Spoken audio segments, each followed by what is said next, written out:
like, okay, can you find out when your deferment has been, set, because it's covering this much, but then we're gonna get this much to help cover for your this, and then it's like, have you walked to all your classes yet, so that you don't show up late? I mean, so my things aren't even, oh, how's it going, I miss you, or anything like that. I'm just like, did you get this lock for your closet? So, yeah, but. My mom said something, she called me, like on my way home from an appointment a little bit ago, and she's like, I tried to call Eli, he didn't answer his phone. I'm like, that's pretty typical. Good, all right. Yeah. Yeah. I talk more, sometimes I talk more to I have a son, in the Navy in San Diego, and I feel like I talk to him sometimes more than the one that lives within the state. But, I know he's wanting to like strike out on his own, and hey Ron, Hey Sarah. I am okay with that, as long as he can get his way, move his way through things and understand that, there's a few things like he uses a desk that will raise and lower, like it's one of those adjustable desks. And for some reason, something happened in the move and it's not working. So that's been really frustrating. And I said, those are very typical things that happen when you move. If something breaks or, I mean, it's so hot in Wichita, and he's used to parking under trees here at our house that, because we have like an area we pull off, but anyway, at my mom's house, there's like no shade, so his rear view mirror fell off. Like the glue got too hot and it actually released. And he's like, sends a picture of his like rear view mirror hanging, So my mom felt really bad, and she cleaned out like another portion of her garage. Oh, wow. So that he could park in the garage.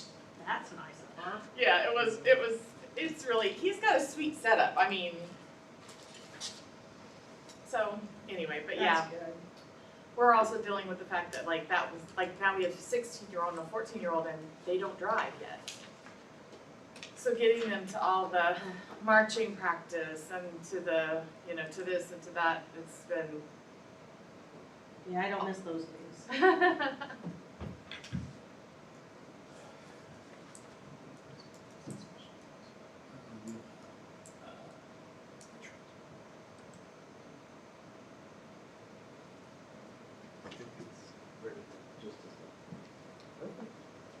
You went from panicking about the Wi-Fi and you hear this knock. Yeah. I was gonna say that, Brandon, you don't want it to.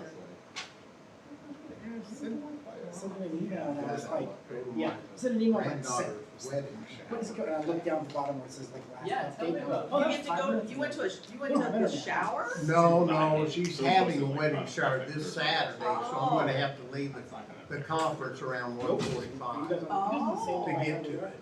Same provider. Yeah, she's coming up, Okay. so she lives in Wichita. This week she's been, This is the provider thing? it was a bad week for her because she had to do that murder-suicide family City council meeting. that Oh, down down in Winfield. Oh. Yeah, so she was down there and she works for the KPI. Oh. Is this your daughter, So she Danny? was down there all week, Oh, man. so she's coming up. Anyway, Well, she obviously needs some kind of little celebration. yeah, this'll help She her needs out, I'm something, sure. yeah, to Yeah, she's kind of flip the switch. in a Yeah. depressed kind of situation right now. Oh, man. But her wedding shower's this weekend, so, for the adults, so, I forgot all about it. Yeah. Is it at your house? No, it's at, That was a harsh no. it's over in Olathe, so I'm gonna be there anyway, Closer, okay. so I'm gonna be close, so. Hey, Mike.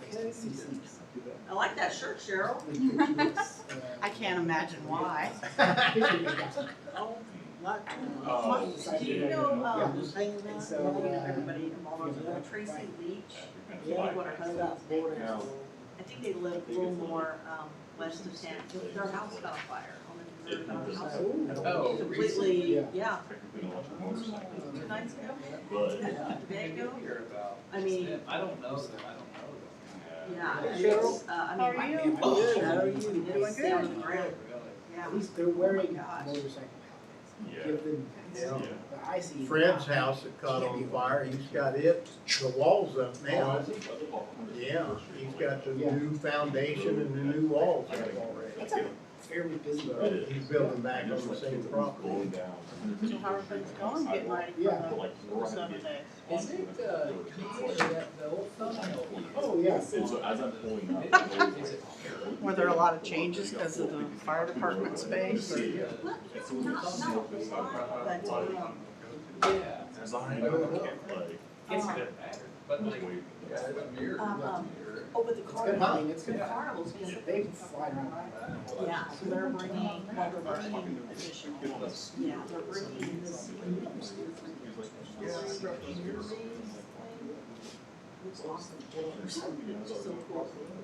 And then, deliver that zero gravity where you stand up and it goes like this and then. Yeah. all like that. Then, Have you got it? Oh, Mike, I was gonna tell you, Cameron asked for the information, and I've been digging it up, but I haven't got to it yet, so I sent him an email. Oh, yeah. it's the same, Okay. Because him and, yeah, it's the same right, but it's Dandy, different right. Yeah.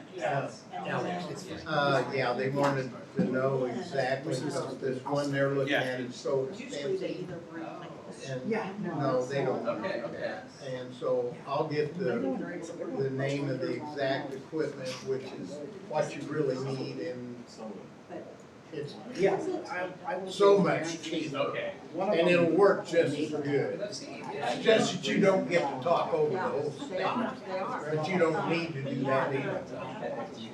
I've been on getting that. Yeah, I know you. I've never seen it. And Cameron sent me a message, and I told him, I said, well, I'll get it all done back out. But I've been tied up so much in the church, we're doing stuff at the church, so Yeah. I haven't had time to do that. Okay, good, good. I told him that I'd get Well, it glad next to week. hear. Yeah, I'll get back on it. It didn't want to bother him anymore, or I balanced the Yes. Cameron, you know, he answered me the day you asked me, or I asked you. Yeah, so everything was fine. Just that, I'm the slow one, trying to get things done. Kinda had to get some stuff done at the church, or they won't be able to show the baptism. I had to run into camera into the equipment there, so they Yeah, so could watch the people get done. Pretty important. you're going to the Ferris wheels then, right there where you. Might not count. Get worse. War. Oh, well, interesting. Bring the soap. But, yeah, and then, so the library, so some number rides. Seriously, how was your Yeah, and because those are. So, Our ducks in a row and everything's written. Yeah, I saw one. I said, that would be going. Rather than a certain place, I think. Yeah. Yeah. Yeah, there's a lot, like tomorrow. Yeah. Exactly, yeah. They'll come up, you know, prior to even. El Dorado's down Yeah. I've been sure, I know they're What the heck? And I wrote this is a typo, right? She's like, absolutely. It's still 10 by 10. I'm like, last time she got it. It was working.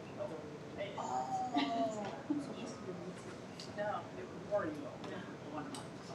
Oh, so that, I make sure that ours was supposed to go up today, is why I was like, that's for. You know, when you're set up for 10 by 10.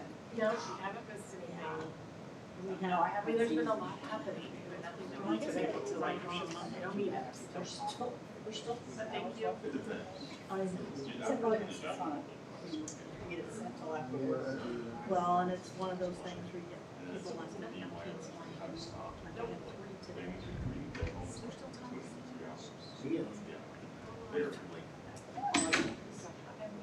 Not at this.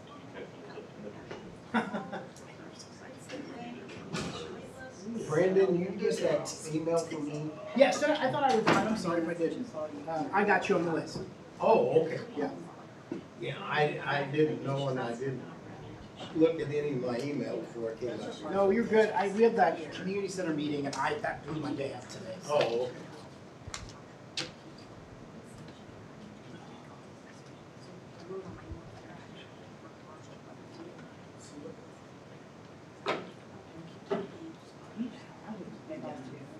I guess he's been it should be open.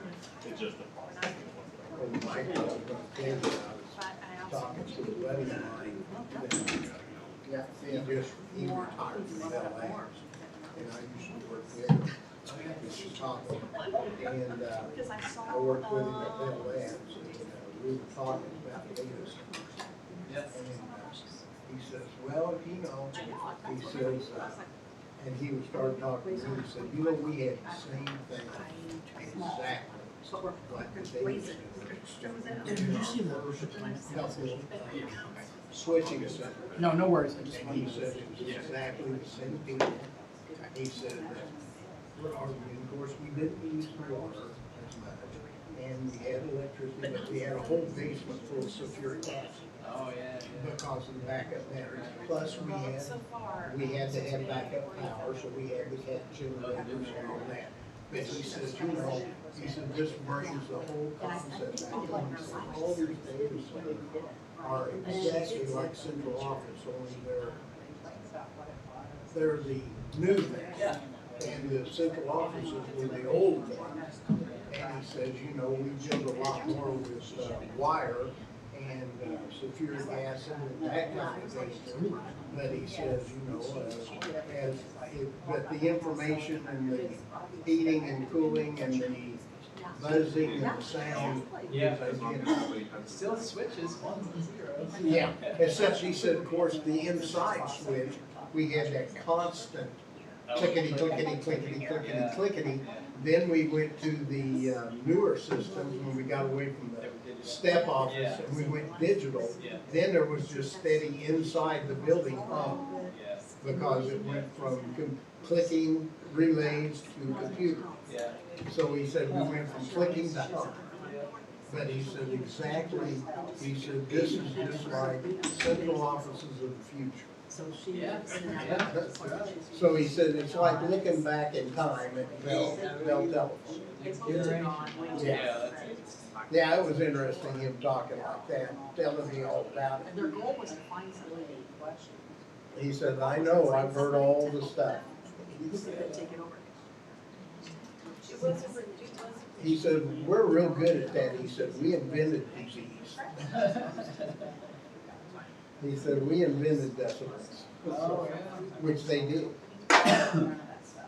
As long, and also they invented transistors. Yeah.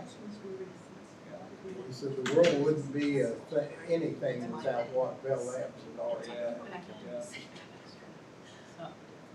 And I remember changing out all my tubes back there to HINS, which is called Hybrid Integrated Network. Oh, yeah. And they were tubes, glass tubes, we pulled them out, and then we put these little cans in there, and they were just, they looked like a thimble with a bottom, and they had pins on it, just like a tube, but they were cans because they were transistors, hybrid integrated network, and that replaced the tubes. And then in the next 4 years, we replaced all those pins with transistors. Really? Yeah. So I got to be there from tubes to HINS to transistors. So I got through the whole gamut.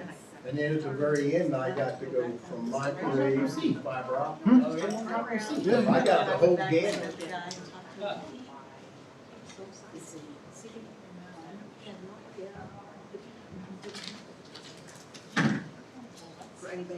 Burnt my fingers on many tubes. Did it all get hot or? And those tin cans, those HINS, they got hot too. Yeah, they burned me just as good as a tube.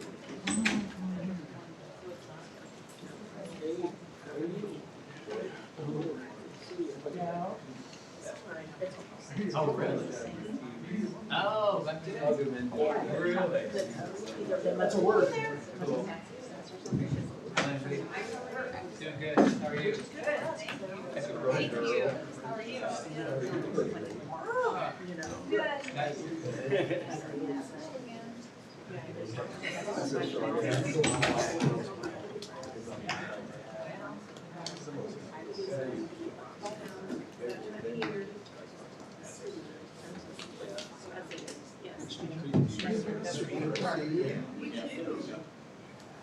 What?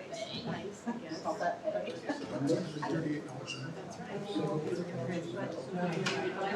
My company here. She has room to spread out. Yeah, yeah, I could steal her water bottle and everything.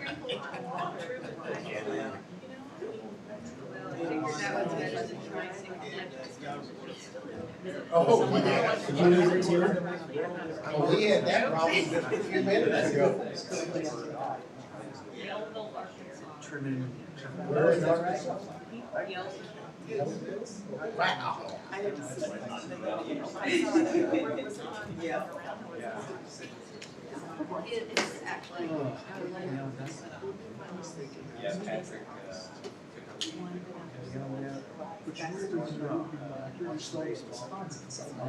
was on late night produce for cell services.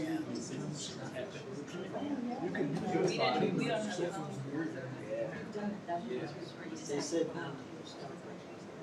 Yeah. Go out. couple. Go outside. How's that? We actually, Oh, really? Saturday.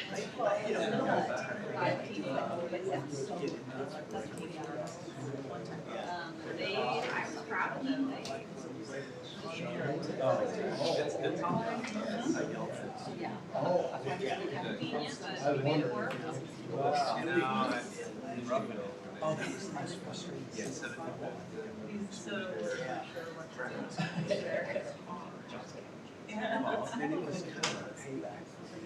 So. I was trying to do those 18.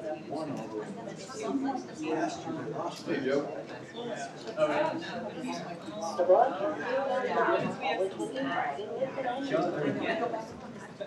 Two different times we were shot. Well, that's interesting. That's better.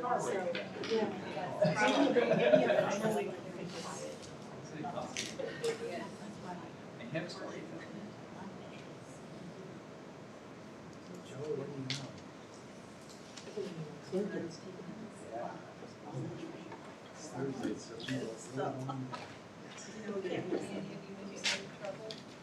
Oh, no, I'm gonna try and stay out of it. I try to, especially when I come to this building, because I got so much trouble. Yeah, I know. Every time I walk in the door, it reminds me. I've suspended a lot from this building. Yeah, it was good reason. You don't do that. I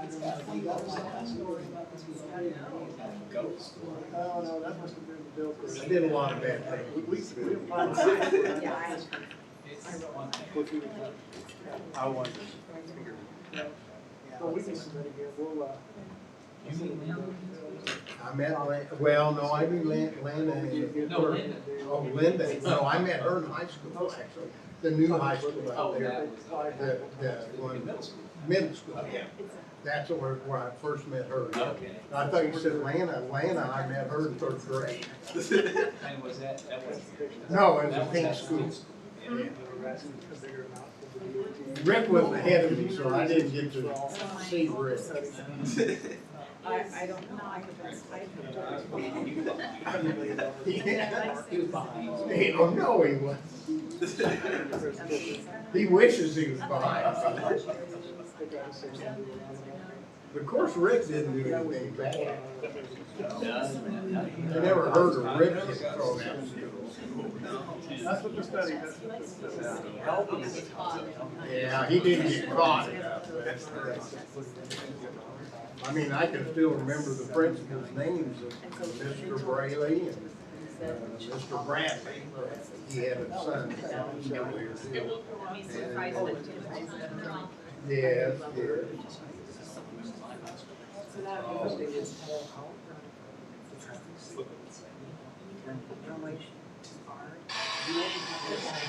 That's not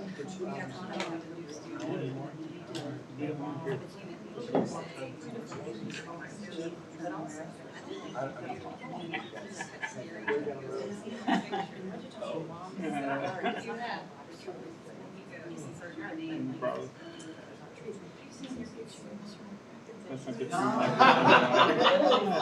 Could be, looks a lot different. That means you spent too Same much concept. time. Yeah. Oh. Not a good thing. They're supposed to be on. It was so funny because the parents started cracking up and they're like, I don't know what, I mean, I'm sure it was probably. My choice. Like they had a guy come out, and I told him, I said, like, the wait. Yeah, make too much time in He that didn't office. recognize me. Yeah.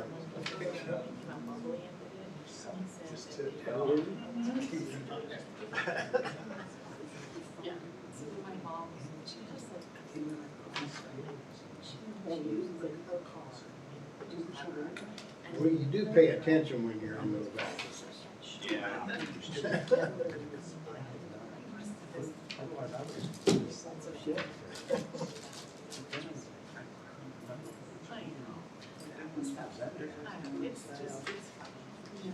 all about figuring it out.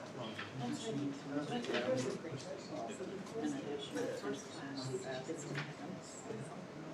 she saw someone that she knew, Chelsea doing video. Yeah, and I'm like, and the smile that he had that day was some of the other smiles he's been Now, Mr. Bradley counted my walks with 5 pounds of hamburger around that, from your old office. I had to walk with 5 pounds of frozen hamburger around the block. Really? Yeah. I got in trouble in shop class, so they gave me 5 pounds of frozen hamburger, and I had to walk around the block, like penalty too. And Mr. Bradley looked out the window out front and counted everything. I will give you that. That's right. You had to walk till it's defrosted, is that? Yeah. I walked till 2 o'clock in the afternoon, right before school was out. But I did not write a script. Maybe it's salmonella. Well, a hamburger.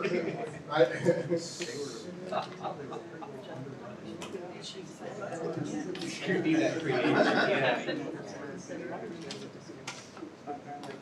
It's better than getting thrown out for.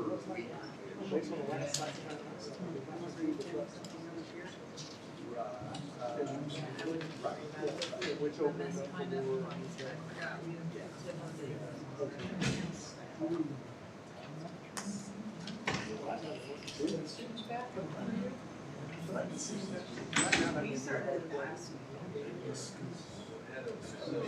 Take your soul close.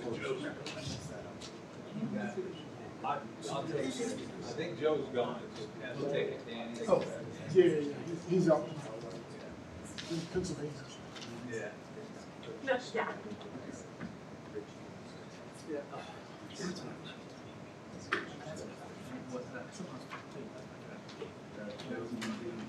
I think I forwarded the email. That's. Because that was the same one with the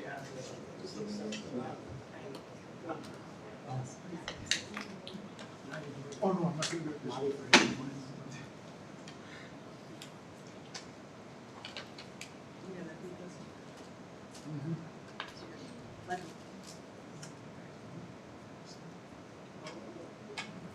Clock's 2 minutes fast. Not that. That one's slow. Yeah, that's a minute slow. It's an atomic one, isn't it? Chinese, probably. Well, T-Mobile says it's 7 o'clock. Okay. Good evening. I'd like to call the August 20th DeSoto City Council meeting to order. We'll start with roll call, please. McCracken, Here. Lane, Here. Bradley, Here. Sabo, Patterson. Here. Mayor Walker, it looks like Councilmember Sabo is absent today. All right, thank you. I would invite you all to please rise and join me for the Pledge of Allegiance. I pledge allegiance to the flag of the United States of America and to the republic for which it stands, one nation, under God, indivisible, with liberty and justice for all.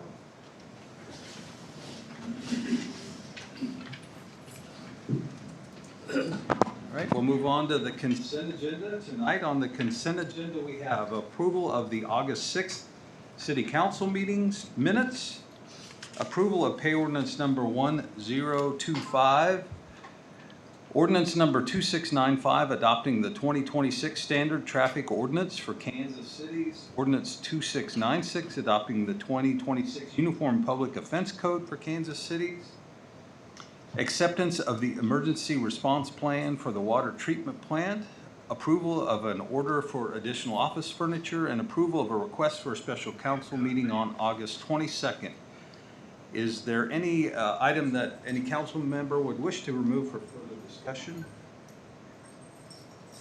If not, I would entertain a motion to approve the consent agenda as presented. A motion that we can approve the consent agenda as presented. Second. All right, we have a motion and a second. Any discussion? Edgar, roll call, please. Lane, Yes. McCracken, Yes. Patterson, Yes. Bradley. Yes. Motion carries. All right.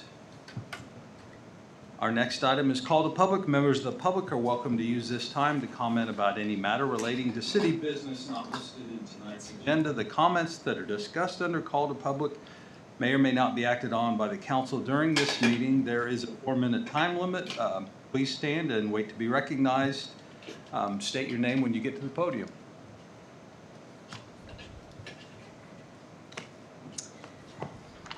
Marie Caldwell, Mayor, council members, staff, and fellow residents.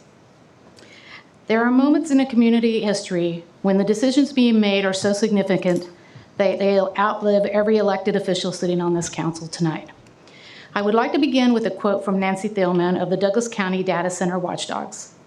She says, "We see these little communities all around us really in the midst of the fight of their lives now."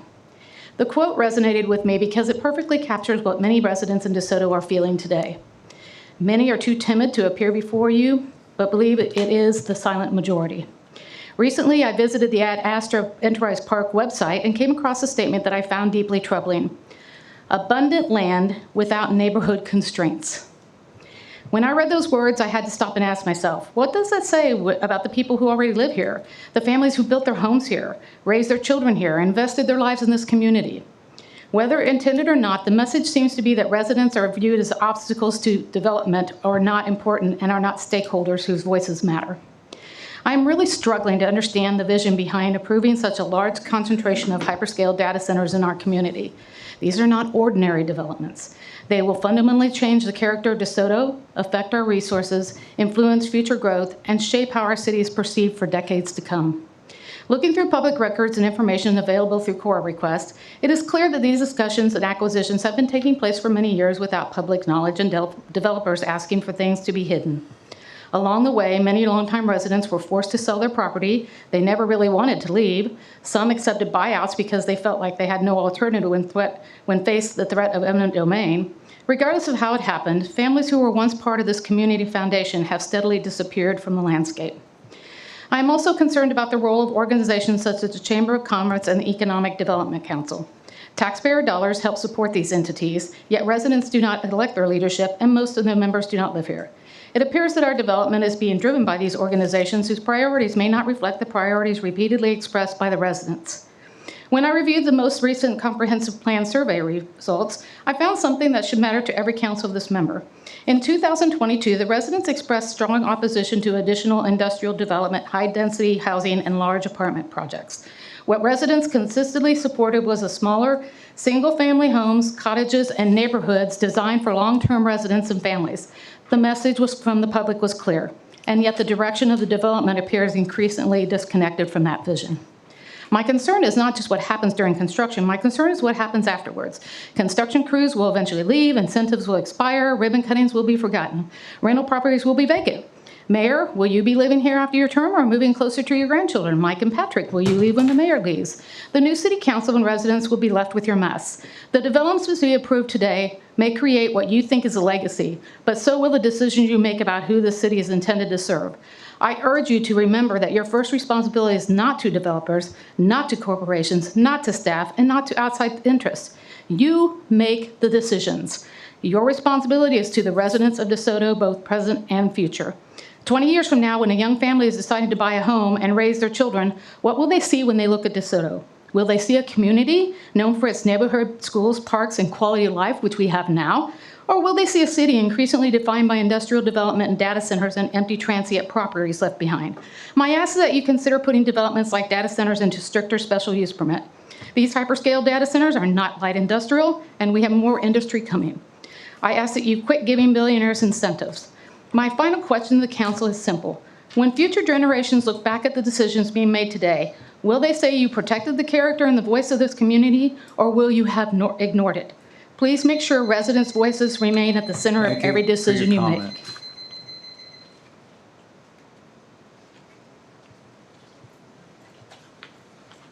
Anyone else under call to public?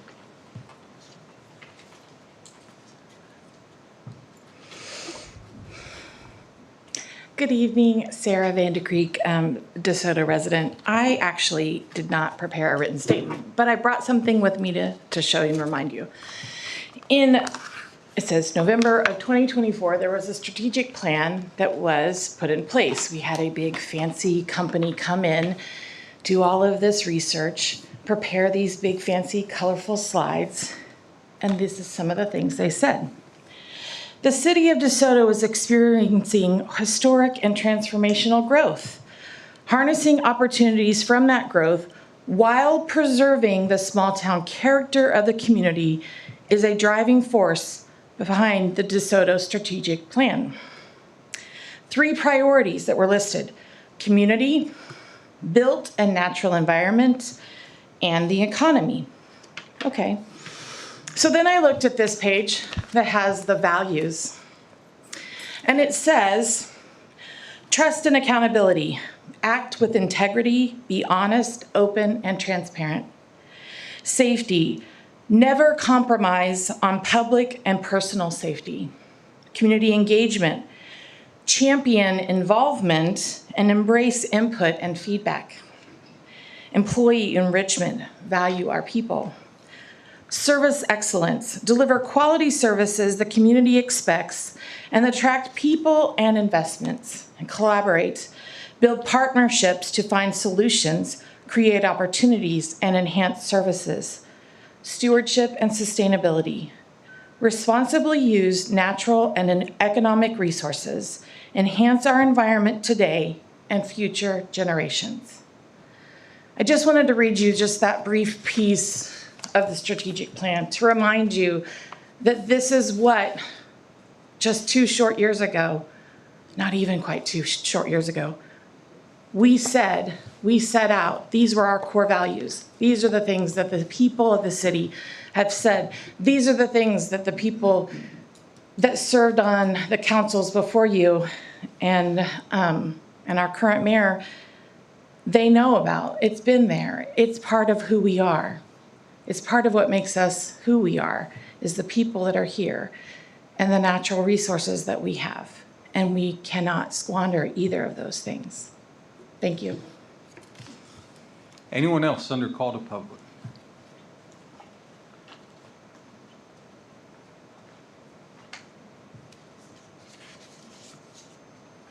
All right, seeing none, we'll move on to old business. Tonight we don't have any, so we'll go to item 4A. Our first item of new business is consideration of an agreement with the Secretary of Transportation for Kansas Infrastructure Hub Grant Assistance Program. Yep, thank you, Mayor, council members. So we submitted to the state for a grant for $99,230 to help fund Safe Streets for All project, hopefully. So we submitted a grant to the state, and we also submitted a grant to the DOT. The DOT is about $300,000. And so we're still waiting to hear back from the DOT. But this grant would allow us to move forward and getting things set up, and then the grant from the DOT would cover the majority of the rest of the cost of the grant.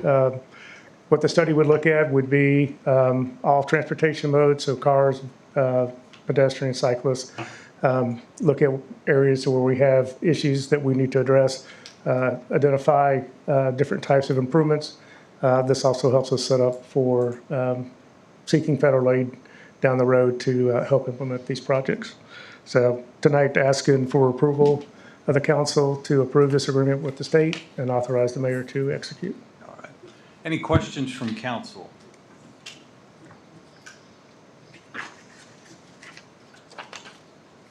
All right, are we ready for a motion? I'll move that we approve the agreement with the Secretary of Transportation and authorize the mayor to sign. Second. All right, we have a motion and a second. Any discussion? Edgar, roll call, please. Bradley, Yes. Lane, Yes. Patterson, Yes. McCracken. Yes. Motion carries. Thank you.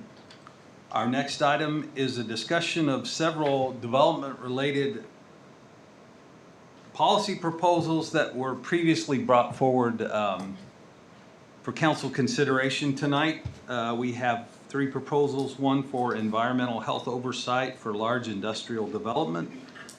Number 2 is a regulation of non-disclosure agreements, and the third is a city permit or regulation related to private wells. So Patrick, you're gonna start us off?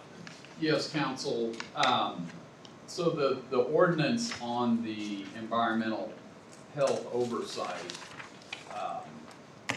as we discussed, I believe at the last meeting, it essentially would provide city regulations that would enable the city to request information from large industrial developments for information about, you know, their compliance with environmental, federal environmental laws. As indicated in the ordinance, the city doesn't have the authority to enforce those laws, so it would essentially be the city either with existing staff or an additional employee on board with the city having oversight over large industrial developments. The definition of a large industrial development is contained within the ordinance. It would be any commercial, industrial, manufacturing development project exceeding 100 total acres or utilizes chemicals that are subject to the Federal Emergency Planning and Community Right to Know Act, or is projected to consume more than 50,000 gallons of water on an average day. We have in the last few days received emails and concerns raised by some of our businesses in town that they would like an opportunity to study and provide input on the ordinance. So I think that's probably appropriate, but leave that up to the council if that's an opportunity you want to give to our businesses to have some time to study this and give their feedback on the proposed ordinance. And I'll stand for any questions you might have. All right. Start off with questions or council discussion. Zach, you want to lead us off? Yes, Mr. Mayor. So I also received some of those concerns from some of our businesses. And I think it's fair that, you know, we have both residential citizens and corporate citizens here in town. And I think it's important that we take everyone's view into account and opinions. Now, how we do that can be discussed, but one of the things that 2 of the people I spoke with were fairly positive about was if we did work sessions before council meetings. I think a couple of those would be useful. We would like everyone to attend all of them, both residents and business interests. At the first work session, we could open it for citizen concerns, you know, residential concerns and ideas. At the second one, we could have the businesses present their stuff. And then at the final third one, we could have the work product combination of what was discussed at those meetings incorporated into, as a work session, incorporated into revisions to be worked on by staff and presented to the council. And I think that would allow us to take into consideration the views that you mentioned of the other, both residents and businesses. And I think that it would be a fair and open way to do that without compromising any of our plans or anything like that. I think the timeline is suitable for the next few council sessions to do that, if we have work sessions there. I'm just proposing that as something that we've discussed. I have discussed with various residents and business members of the community. So that's what I have for now. I think that's probably a fair way to do it. I'm open to any suggestions, though. And of course, pending any questions or comments, that's all I have for now. I agree. Okay. I think that's fair to incorporate both views like that. I was curious, reading through it, as far as it all, it talks about the construction of everything. I couldn't find much on after construction, like where that ends, if it ends, timeline, or ongoing Yeah, I can address that. monitoring, like. The I don't way know it what was that would be. prepared, sorry. The way it was prepared would be, at the time of applying for building permit or site plan, but otherwise it would be, by complaint. If someone had a credible complaint of environmental health concerns at one of these large industrial developments that fit the definition in the ordinance, then that would be something that would trigger the city doing some of the things. That's similar to what we do now with code enforcement, correct? Yeah, complaint based.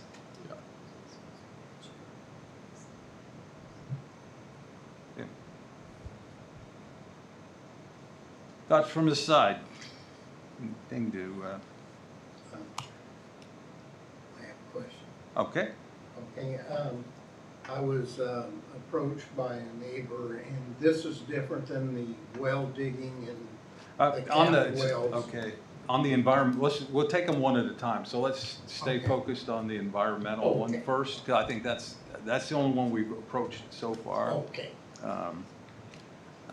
I guess the thing that I want to make sure we all understand is there really a regulatory gap that we need to fill? I know that we have KDHE, we have solid waste permits, we have air quality permits, we have water permits that are all administered by KDHE in our current environmental framework. EPA then is ultimately responsible through the Clean Water Act, Clean Air Act, all that stuff. What role do we as a city need to fill? I mean, we have our nuisance regulations relative to noise. And if we need to provide additional monitoring or implementation of our corporate citizens relative to noise, I think we can address that. But is it appropriately a city responsibility to take on these things? Does it bring liability and risk of lawsuit to handle functions that maybe are not strictly in our purview? I have also heard from a number of businesses, so we need to make sure that we give our business community a sufficient opportunity to review and provide comment.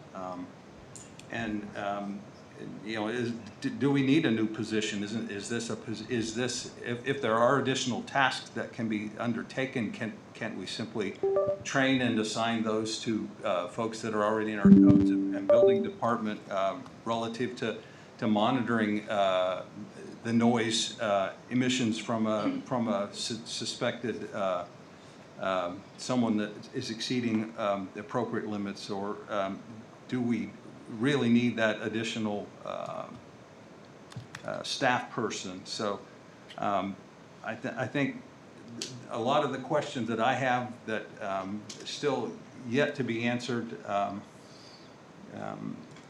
So certainly appreciate the suggestion of a work session to focus on and provide adequate time to walk through a number of those. I think I need to hear from everybody on here what all of everybody's thoughts are relative to where we want this ordinance to go, so that we're making sure that we're hearing from everybody and that we have incorporated the will of the council in the ordinance that might come out of this. But Mayor, can I just add? Certainly. One thing, and I didn't include my initial memo, or I don't believe I included any of the prior memos I prepared on this, but in those memos, I did raise the specter of, by taking this on, this could, open us to additional litigation that we don't have right now. And I would say, without, naming names, but in some of the feedback we've received from businesses, they've also raised the specter that, this likely would be challenged in court, and, it just, I do think there's a good question to be discussed as to whether this really is needed. You guys are the policymakers. I just throw that out there that, as city attorney, I do believe this is, something that you should consider could result in, legal action. But, whether that happens, that's for another day. But I think it is a fair consideration when taking this up. If I could just ask, what type of legal action do you anticipate as a possible outcome given Kansas Home Rule authority for cities? Well, the city clearly does not have the ability or authority to enforce environmental laws, federal environmental laws. I don't think the ordinance proposes that. I think it says that they will review those, not enforce them, but monitor them. Right, but we are introducing other mechanisms, other hurdles for these businesses to jump through that are not required by federal law. The ordinance sets out that there'll have to be certain submittals. So we are introducing, additional regulation. And part of any ordinance, we never really deal with it, but any ordinance that any city adopts still has to have a rational basis for passing that ordinance. So, people can challenge an ordinance as to what is your rational basis? What is the factual basis for adopting this ordinance when, all of these environmental laws are already, KDHE is already enforcing them. So again, it may never happen, that I just want to make sure that the council has eyes wide open going in, that definitely is a possibility. I maybe flushed out more as we converse with the business community and hear what concerns they might have from their perspective that we don't see sitting on our side looking at it. So to that end, you, Zach, have suggested a work session and a kind of a calendar. I think we need, maybe before we move on from this, maybe we should look at when we would like to get a work session, the first work session in place on this. And Mayor, if I could, just certainly. I love the discussion of the process, right? So one process could be a series of work sessions before council meeting. I recommend maybe that we don't nail down a particular there's a couple of other items here that we're going to be thinking about. Maybe a series of work sessions that combine them all. Yeah. It might be best to make a committee of some sort, have representation from the planning commission, business and the council. Normally when we do something like this, it's sort of a committee thing that goes and brings back recommendations. So that's another possibility too. So maybe it's best after we get done talking about the other two initiatives, maybe then we'll have a little better idea about that effort. That's okay. I like that suggestion, and it's definitely, I think, more work when you take it as a whole than one work session would accommodate to receive those views from both residents and corporate citizens. Yeah, and I think obtaining valuable input from the corporate citizenry is maybe a different process than obtaining valuable input from residents. If it's an evening meeting or during the day or just the format, might make a difference in how that plays out and how effective we can be. There's a lot going on. This council has a lot of work on your plates, and we want to make sure that we're not overly focused on one thing to the detriment of others. Good point. I had a quick question, and I should have asked this before. I was just curious, like Zach, are there other cities that have adopted a similar plan like this, or? Not to our knowledge. My Brandon, bad, I haven't I'm sorry. looked, so. Yeah, we looked for a job description, right, for a single position. Yeah, I didn't search nationwide. I tried to keep it narrow to kind of the Kansas, Missouri region. I did not find any that existed. The salary and the job posting that I pulled is from an engineering firm. I believe it's Black and Beach has a position similar to this. The only community in my research on it, the only community I found that had something environmentally related was the city of Wichita has taken over administration of the stormwater pollution prevention plan. Part of it, the erosion control permitting issues or issuance related that KDHE does for much of the state. Wichita has taken that element of the environmental and it indicated there may be some other environmental roles that they have, but I didn't talk to anybody at Wichita to determine that, but I am certain that they do the permitting for the land disturbance permits that KDHE would normally do. Yeah, not locally, but obviously the larger cities have their own environmental departments and their own. So, but as a city this size, no, I haven't. However, we also are a city this size with an oversized influx of things happening that other cities this size. I mean, if you ask that question, then the question becomes, well, have you found any other cities the size of DeSoto that have these type of projects coming? And the answer is clearly no. So a unique situation requires a unique answer, I think. I'm just curious. Thank you. Thank you. So then I guess we'll circle back kind of on a process once we've gone through the other two, so we don't lose track of where we want to go with this item at future meetings. Right? So we'll move on then. Patrick, could you walk us through the non-disclosure? Yes. So this ordinance, I know, and I again would, applaud Zach for the work he's done on all of these items. It's not really fun to sit up here and, be viewed as running down your work. That's not it at all. That's part of my job as city attorney to make sure there's full disclosure. But with the NDA, the way I approached that was sort of a compromise approach, and what it would involve is first of all, any economic development opportunities coming our way would be notified that, before the city could be bound on a non-disclosure agreement, that would need to be discussed with the city council in executive session. And that would serve two purposes. One, the governing body would be aware of any NDAs that have been presented to the city. And then secondly, that would give the city council the opportunity to come out in open session and vote that they essentially are prohibiting the city to be bound by the presented NDA. So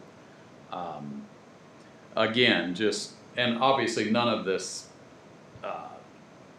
has been solicited, but again, yesterday I believe we did have concern from a business interest, just from the standpoint of, unfortunately, this is how economic development opportunities operate, that it's very standard fare that any opportunity that comes to the city, that's usually one of the first things that is requested. And it's not, keep in mind, anything involving an economic development project, there are public, it's not like that project can do anything without public votes, public disclosure.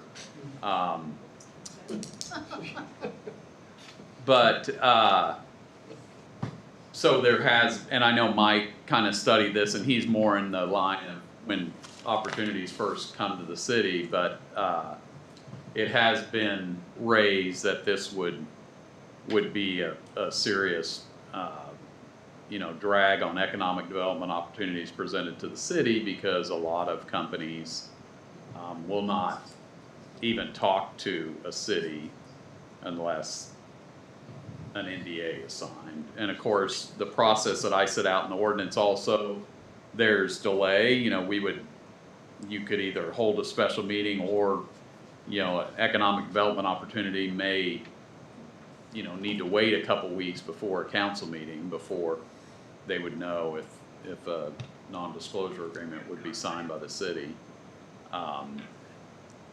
Another objective here in the ordinance I prepared would be, it would serve to discourage companies from asking for an NDA if they know that they need this hurdle of having the NDA presented to the city council. So this was my, understanding. The council, seemingly was supportive of having some regulation on NDA. So this was my approach at, still allowing the city council to entertain some fantastic economic development opportunity, but at the same time you could simply say no, and obviously this would preserve your ability to not be foreclosed from any and all economic development opportunities because of this stance on NDAs. So with that, I'll happy to answer any questions. All right. Thank you, Patrick. Questions from council? I have a quick question. With NDAs, are there expiration dates, or is there like a certain time frame where it's like, okay, by this time we should be able to share, or is it's just indefinite? Well, until they want? most of them have within them that once things are disclosed, the only things kept confidential are things that are not, in the public forum. So once materials or information is in the public forum, it no longer really falls under the NDA. And as we've talked previously, the Kansas Open Records Act, if a request was made for a non-disclosure agreement, the only information in that NDA that can be withheld from that request would be trade secrets identified by the company. So the NDA doesn't, provide any non-disclosure beyond what CORA does. I mean, Kansas Open Records Act clearly says that, if a company tells the city that this information they consider trade secret, and tells the city that we're not to disclose that, we have to abide by that. That's within CORA. That's a privilege that they have of trade secret. But, other confidential information that they believe they don't want in the public, there is no exemption under CORA for that. So like if it was a specific, like industry, it could be, this is an industry looking, we just don't know what that might be. Or, specific, like say manufacturing, or automobile, or whatever it might be, that's not, falls under the NDA, that we can't say that it's that. Right, that would be a hard sell that that's trade secret, but I know there's been a lot of discussion about all these redactions, for example, with the Beal, that is not the city determining, hey, let's redact it. That's the company telling us that this is trade secret and you're not permitted to disclose it. And again, we don't have the discretion or ability to say, well, look, we don't think that's a trade secret, we're going to disclose it anyway. Mm-hmm. When they tell us that we can't, they consider it a trade secret, and they're telling us we can't disclose it, we're bound by that. So what limits do they have then? Couldn't they say anything's a trade secret if we can't review it? Yes. Mm-hmm. They could take that position, but with Beal, we had discussions about that we need to be doing this in good faith, and I was comfortable, and I know Mike was involved as well. Don't feel like they, you know, impermissibly marked a bunch of stuff that there wasn't a, you know, good faith argument to say it's trade secret. Right, so the NDA covers documents going forward as well, correct? So once you sign it with, say, Coca-Cola, you sign an NDA. After you sign it, any new documents are also covered by it, correct? What do you mean new documents? So you have an ongoing relationship. They send you documents after you sign the NDA. Yeah. New documents. Yeah. Those are or are not covered by the NDA. No, they would be, clearly. So how can you say that the redactions in the following documents are okay if you haven't even seen them yet? You said that they can choose what to redact, and we don't have a choice in it. Oh, You no, also we said- get the documents unredacted. I understand. But what you said was that Beals were not impermissible or inappropriate, and that we don't get to decide what's a trade secret or not. So a document that arrives after the NDA is signed is covered whether we like it or not. Correct? Yeah, but I'm not really sure what you're getting at. What I was saying about Beal is we got unredacted copies. We still have unredacted copies. And what I'm telling you is seeing the unredacted copies as compared to what was redacted, I never had the impression that, you know, this is impermissibly being covered up to keep it out of the public eye. You know, one issue that was a little puzzling was the level of water that they would need. And initially we thought, well, that's, you know, really, is that trade secret? But they explained that yes, that the level of water use, if that was out in the public before they had any development agreement with the city, that their competitors could tell from that level of water use that who their tenant would be. So that's an example of something that maybe at first blush you'd think, well, how can that be trade secret? But, you know, the company explained that yes, it is. And again, that's not for the city really to quibble with. Well, and I understand that Beal was fine afterwards, but we're talking about ordinance for the future. And so contemplating not knowing what future developers may or may not do, if they submit a document and we have no review authority and they say all of this information they consider trade secret and we don't get to say whether it is or not, the NDA is still binding on us and we still can't release that. Correct? Well, ask that again. I'm not understanding your question. The city cannot determine that a redaction or a requested redaction is permissible or impermissible. That's what you said, right? Like we don't have But the we authority to review don't, it. we don't get in that role. I suppose we Right. could challenge a trade secret designation by going to court, you know, because the whole trade secret, what the statute says, that there's an evidentiary privilege that any person or entity holds over trade secrets. And if they have that privilege and instruct the city that what they contend is trade secret cannot be released, yes, we're bound by that unless we go, for example, to court and argue that, look, you know, this XYZ company is trying to claim all this stuff as trade secret and it's not, you know, the court could get involved. But why would we even Right. consider that opportunity if Right. we know that they're completely abusing, you know, marking stuff trade secret? I would think we'd say, no thanks. We don't want to do business with Yeah, them. I understand. and I would say that trade secret protection for the company exists whether there's an NDA or not. Well, That's right. it prohibits a citizen from demanding release under Cora, Correct. but it Right. doesn't prohibit the city from voluntarily releasing information under Cora, correct? Oh, I think it does. No, we couldn't, if it's trade secret, No, I'm not talking about trade secrets. So there's 56 exemptions in Cora. yeah. Not trade secrets, but any one of the other ones, just as in general. Those exemptions prohibit the city from releasing information on demand by a citizen inquiry. Like FOIA or Cora, whatever request, you don't have to release the information.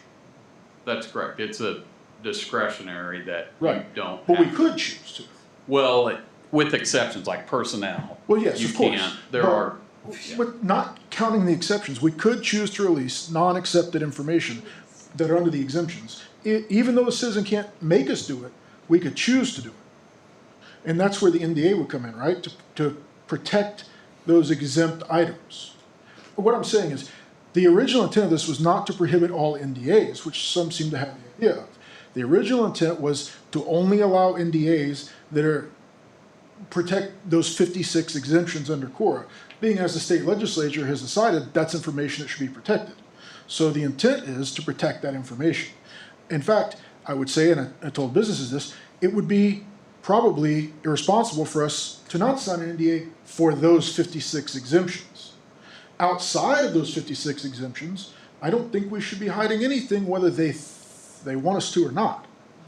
The other problem I have is if the consideration is economic development, why do we pay the Economic Development Council in the Chamber of Commerce $250,000 a year if we're doing all the work? If we're doing all the meetings, if we're providing all the information? It seems that, and I know why, there's some history with personnel turnover and changes and things that required the city to be more involved than perhaps other cities might or might not be. However, what I'm saying is I would like to see the organization that we pay $250,000 a year to take more of this responsibility on. Because if it's questions for the city, like how much water can you provide, then that should be something that Tim, or Tim primarily, I guess Laura, could come to us and say, I would like to know how much water you can provide. And then they can be under any number of NDAs because they're a private organization. But it would keep the city's business in the light. And it would allow us to still respond to those inquiries. And it would allow us to still, only protecting those 56 exempt items would still allow us to keep protected information protected. And just to add a wrinkle, you understand that if someone makes a core request, whether or not, regardless of some NDA the city signed, we have that, the requested information has to be produced unless the company says it's trade secret. So what you're saying unless about, it's one of the 56 exempted items, not just trade secrets, but the list of 56 exempted items. Right. But I guess what I'm saying, again, the NDA doesn't give any more protection than CORA does to the company.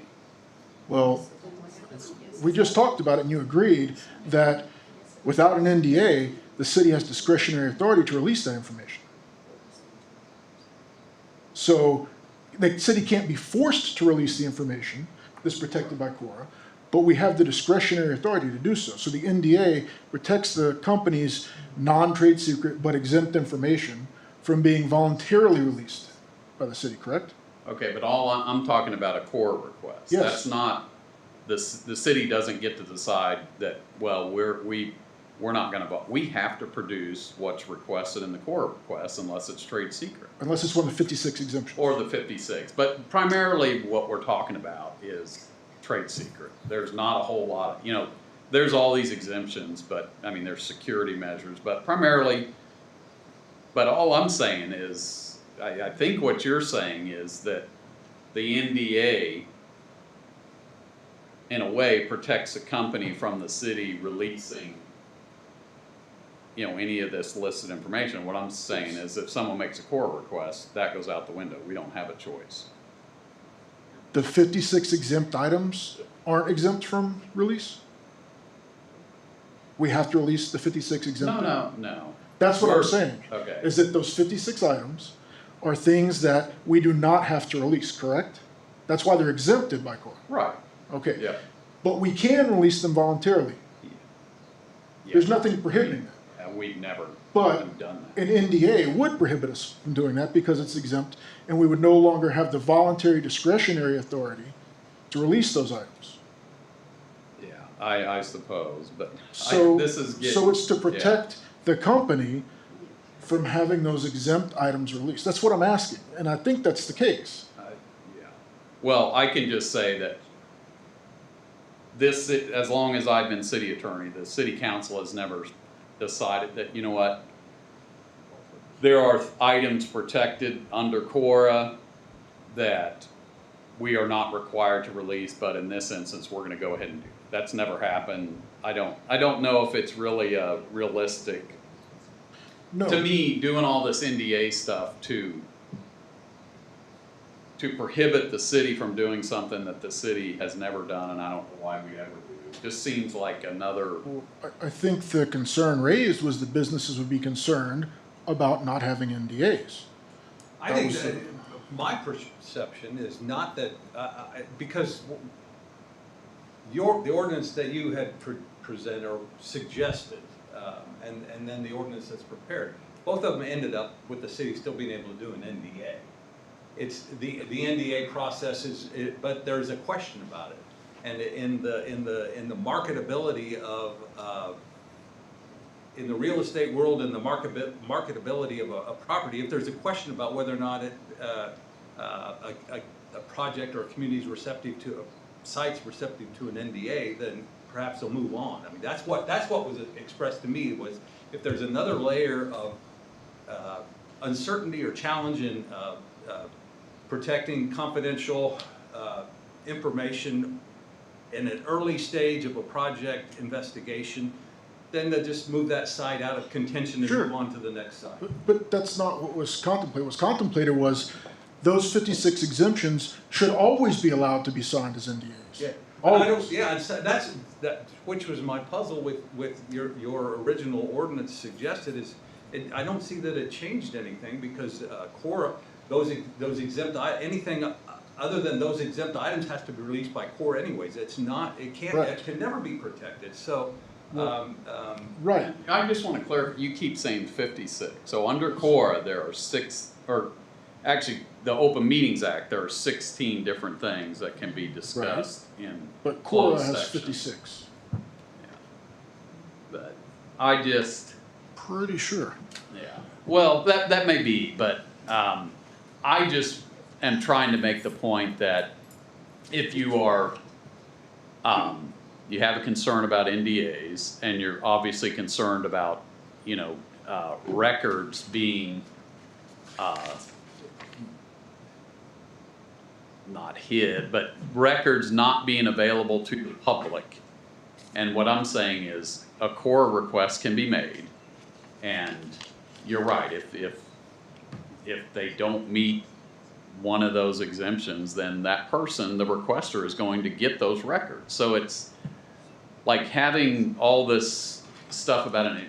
I do think, for members of the public that aren't aware that, hey, we can do a records request and get, what's the company's trying to keep confidential, or what the company's NDA says that the city won't release. All of those NDAs have in them that it's, the open records law, it's subject to the open records law. So my point is, a member of the public that is aware that they can make CORE requests, they are going to get essentially any records that they want, other than if they're trade secret. I know you keep saying the 56, but in these, like everything we've been going through, it really comes down to, confidential company information, or where an opportunity wants to locate. There isn't, like, I can't even think of any records that someone might want that would fall within all these 56 exemptions you're talking about. I mean, I don't know what that would be. So I think we're, and again, I don't want to argue with you, and it's not fun, but, as city attorney, I guess it's more, I've prepared an ordinance that I think would work, but I think it is important that you listen to outside of the legal issues like Tim or, Mike, or, is this going to, put a big drag on opportunities the city gets? I don't know the answer to that, but I think there's definitely opinions out there that would say yes. And I think we also have to remember, this isn't just the city. A lot of times we get opportunities through KCADC, and they get them through the Department of Commerce. And I've seen, Department of Commerce has, before they'll even release anything to KCADC, they want a non-disclosure agreement with KCADC. And then KCADC wants a non-disclosure agreement with the city. So it's not just like the funnel of where we get opportunities. But see, KCADC has the role regionally that the EDC has here. True. So it should go to the EDC, not to the city. And does. That's what I mean. And it does. Yes, that's what I mean. Yeah. But I mean, there are things that we need to be able to provide input on as a project evolves as to, suitability of the site relative to zoning or potential incentives that might be available on the site. We have a published incentives matrix though, right? We have. And another thing, just sorry to interrupt, but we have to be careful. If we are farming out, it sounds like you'd like to farm a lot of this out to the EDC, then the Kansas Open Records Act and the Kansas Open Meetings Act would say they are subject to it because we are having them do city functions. Well, I don't think that that's necessarily a city function. I think that there's a reason there's an EDC that is separate from the city and not a part of the city. If it was a city function that the EDC did, they'd be part of the city. Right, but ultimately, no project is gonna move without the city being involved and approving the project, so. Well, anyway, we've proposed, I think I feel like I've talked too long on this, we've gone back and forth. But we did talk about the work sessions, and that probably be something that I think people would be interested in commenting on. More discussion, and Mayor, could I offer just a perspective? Just in a broader sense, I think it's important to recognize that NDAs are typically, I can't think of an example when, and I have limited exposure to them, but for the most part, companies want NDAs not to hide information from anybody except their competitors. It's a competitive thing when a big company is looking at a big project, and you don't get NDAs for the housing project going in, or the small duplex, or the small stuff. It's really only the big stuff, and typically Department of Commerce or KCADC is involved, and of course Chamber of Commerce involved. The intent is not to hide from public scrutiny. The intent is to hide from competitors, so that landowners don't inflate prices, and there's legitimate business reasons to do that. They're very common. They're standard practice. They're appropriate. I'm not saying every NDA ever written is gold-clad, but this is how economic development and business gets done in this state, and almost every other state in the country was with these tools. And they've been demonized here to a degree, and I don't mind the scrutiny and thinking about how we want to address them, and the process by which we want to consider them, and who's authorized to sign them and who's not, who needs to review. That's all very good discussions, and I think very appropriate. But it is important to realize, and a case in point is the Merck expansion. And I'm not going to go into too much detail, but Merck was seriously considering an expansion to their facility here and an expansion in another state. Right. And whoever didn't get the expansion was going to lose out. And they had existing employees here, existing employees in the other state, that it was extremely important that the information didn't get out, that it was a competition between the two, because that would cause them internal problems. And if we were not able to sign that NDA, Merck would be decommissioning their facility. What information did the NDA cover that's not in the 56 exempted items? The 56 exempted items, my knowledge of them is generally they're like personnel information, personal information, HIPAA laws, like medical things, 9/11 call logs, just criminal things like records. Criminal record, things like that. I don't know. I'm not familiar with them all. But the general thing was the information that they didn't want disclosed was just the simple fact that they were considering a major expansion of a particular production line at this location in Kansas. And I don't know that it was necessarily anything more than that. But and again, can't remember exactly the details of that NDA, but it's a good example of kind of one that was used for a very good reason, for an appropriate reason.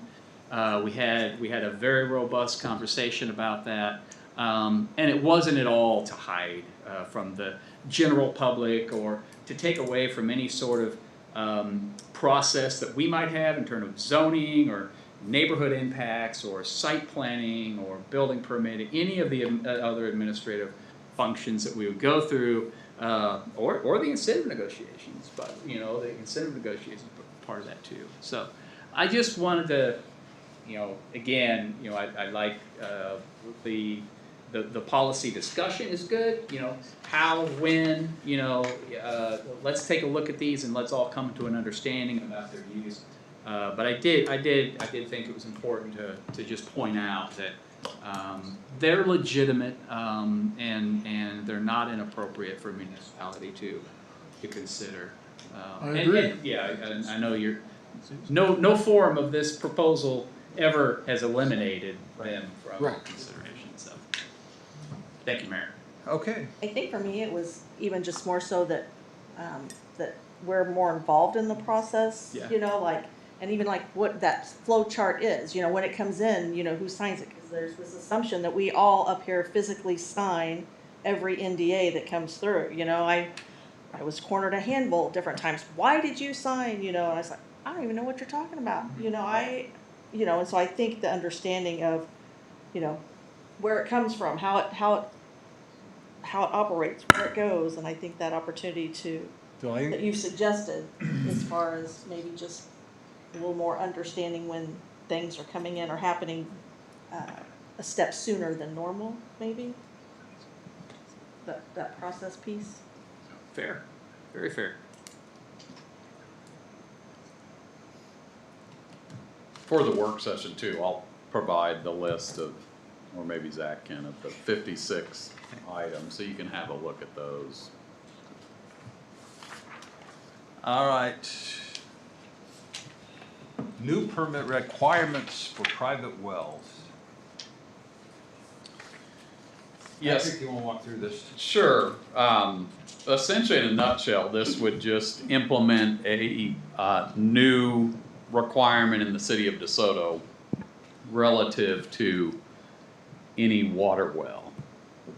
So, if anyone wanted to drill a new well, they would, in addition to getting the permit through KDHE, which KDHE does have a, robust permitting, but then they would have to come to the city and get a separate permit from the city of DeSoto.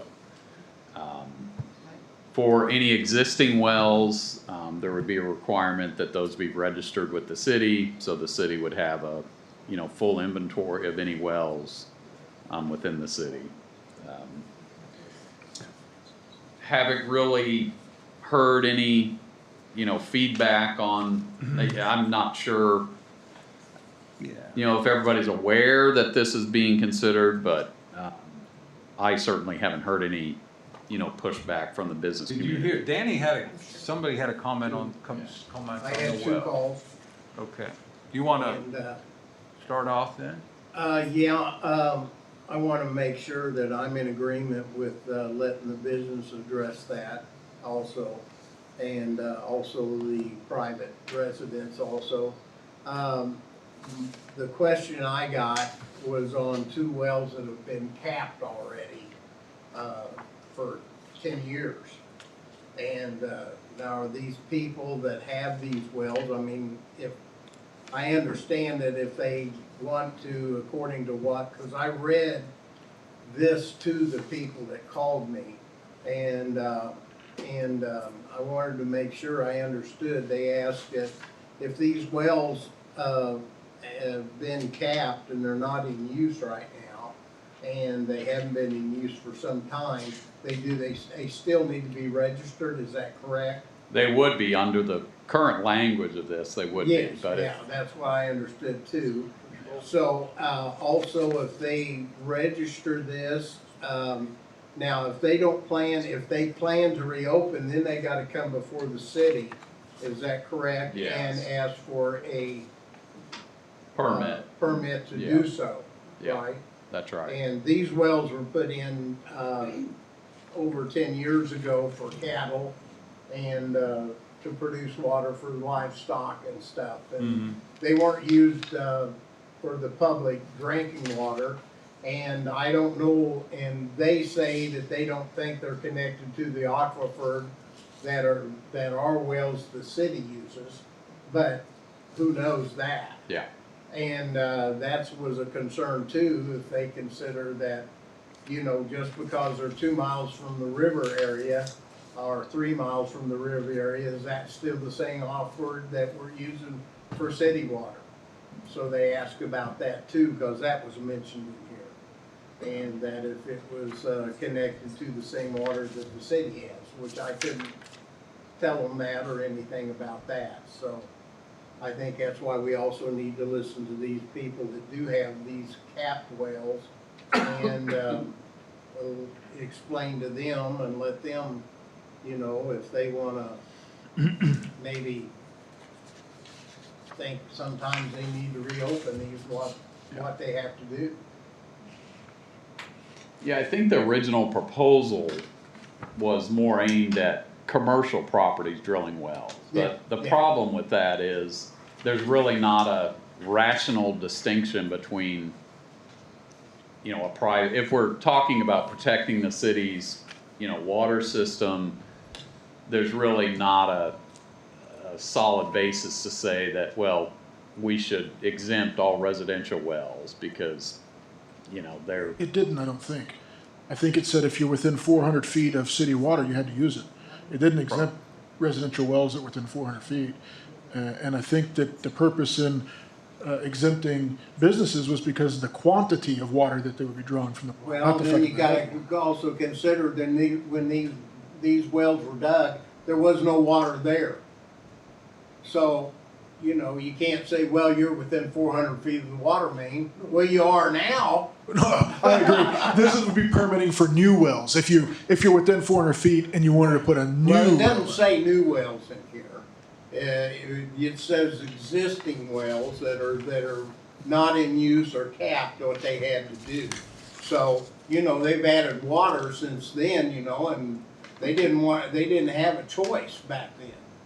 But, you know, now it's different, so we need to make sure that we say any new existing wells within 400 feet.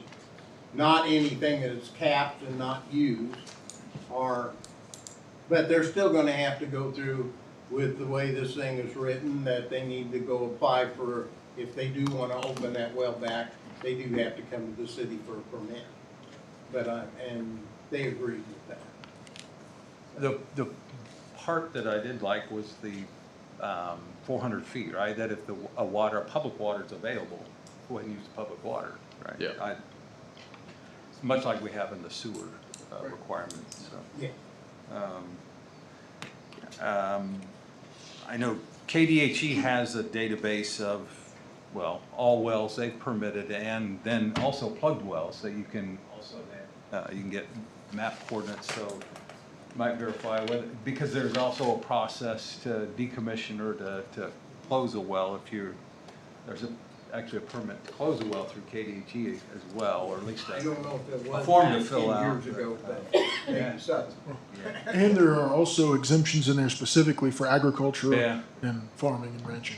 Yeah, that's, one of them did say that it was because of agricultural that it went through, Yeah. but anyway. I don't have any problems with regulating new wells. Again, the process largely controlled by KDHE, but I like the provision that we would ask that if you've got public water available, that you would use that, so.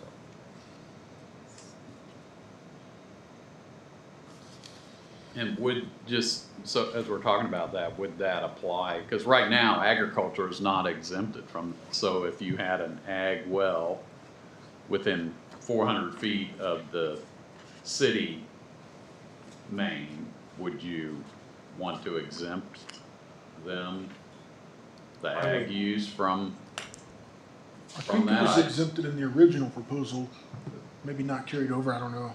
Yeah. I would want them exempt. Yeah.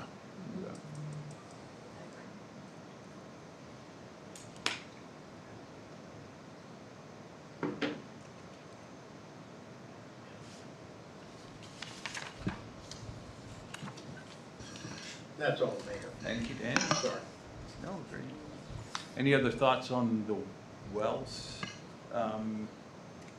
So I think other than including an exemption for ag on new wells, then we're probably pretty close on that. Yep, I'll bring back a revised ordinance. And everybody comfortable with just sort of the idea of the city's gonna permit the wells? And, because that's pretty much the ordinance that we have in front of us with some tweaks that this would implement that system. Yeah, it doesn't strictly define how I mean, that permit may be presenting your KDHE permit and to the building official along with an application for a city well, right? I mean, not. And I want to make sure that my intention was not to simply create more bureaucracy for the sake of bureaucracy. It was to make sure that we protect the city's investment in our water systems and protect the city's access to the wells and the water that we get with our wells, not to just be a bureaucratic process, but to actually protect the city's water interests. So along those lines,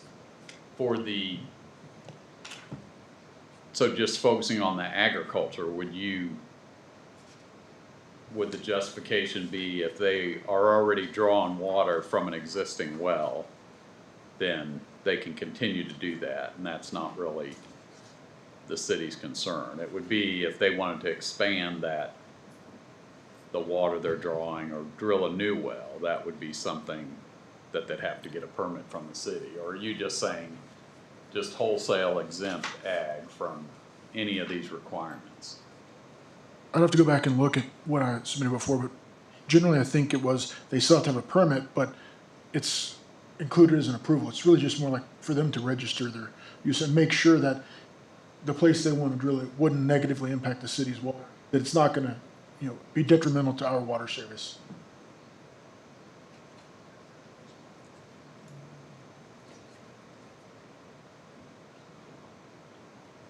So they would also register. So if we have ag uses, I don't know how many we have, but if there's an ag use out there with a existing well, that's one they would need to register with the city.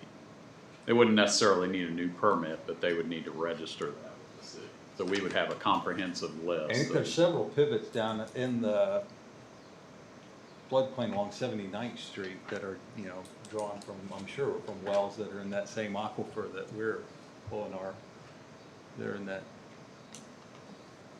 right, on the. Yeah, all of our wells pull from an alluvial aquifer, Right. which is, doesn't really even extend bluff to bluff, but it's, within proximity a mile of or the two river. of the river, Right. it goes in and out, but it wouldn't surprise me if there's. I think the some pivots wells that down are there. right down Yeah, there that they're in the are same along aquifer. 79th Street or near in the vicinity of the wastewater treatment plant are probably Yeah, pulling from yeah. that same And they've alluvium. found they have limited it unless it's Right. involved.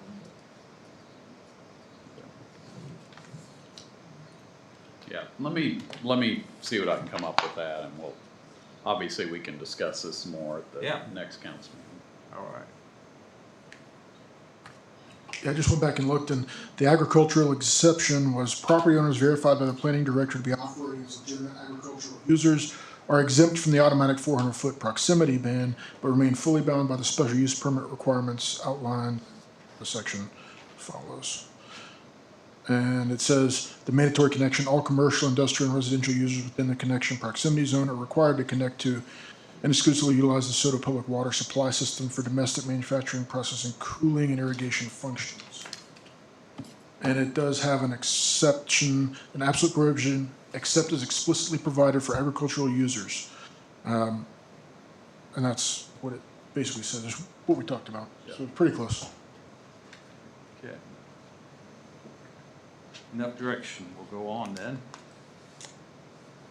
Item 4C, Joe and maybe Rhonda as well asked that we move our next council meeting to Wednesday, September 2nd, since DeSoto Days will be kicking off on September 3rd. Mr. Mayor, point of order, could we discuss the work sessions? Yeah. So, the process, sorry, thanks for pulling me back on task for that. Yeah, so I guess I had the suggestion that we kind of hold the discussion until we've talked Yeah, about so all we- of them. Yeah, there's several ways to do it. I don't mind the work sessions before the council meetings. We're all kind of have the evening blocked out anyway. It helps with the scheduling of things like that. We do have these three things that are on the plate. We'll soon have a fourth with the noise ordinance process that we're going through. And then we have a couple of things at Planning Commission that are working their way through. So there's several of these policy things, so it might just make sense to think about kind of the workload of all of those, if there's any of those that could be combined into a single workflow. For say, the health compliance, the health code stuff seems pretty unrelated to the NDA. Maybe they won't be a great match, but maybe the health code and the forestry stuff and the like might. Right. Maybe those things could be bundled. They seem to go together. That could be a committee that works through a process together. And it comes to a work session, maybe one, with the full council, and so I would suggest that. And I don't have all that formulated yet, but it just kind of came to mind. Maybe if you'll give me some latitude to give me a week or so, maybe till the next council meeting, where we can kind of have a discussion about what those get bundled into and what those processes look like. Just a general framework for that. That's okay. I could ask for your. I don't think that amount of delay is gonna change much of anything. We're still quite a ways out from needing any of those if they were to be coming to effect anyway. Yeah, So. good point. Yeah. Okay, so if I could just have a couple of weeks on that, I'll bring back something on the next meeting. And I think that also gives us opportunity to allow notice for the public and the businesses to attend those, or Sure. at least plan Yeah. for it and get the responses. The thought in. would be that whatever committee we're looking at has a community engagement that would include public, which means folks and businesses alike. Yeah. Okay, good. I think that's a good All right. direction. Thank you, sir. Now we'll move on in our agenda. Item 4C, consider rescheduling our September 3rd council meeting. Since it falls on Thursday at the start of DeSoto Days, it's been requested to move that to Wednesday, September 2nd. So I guess I'd like folks to check your calendars and see if that works for all of us.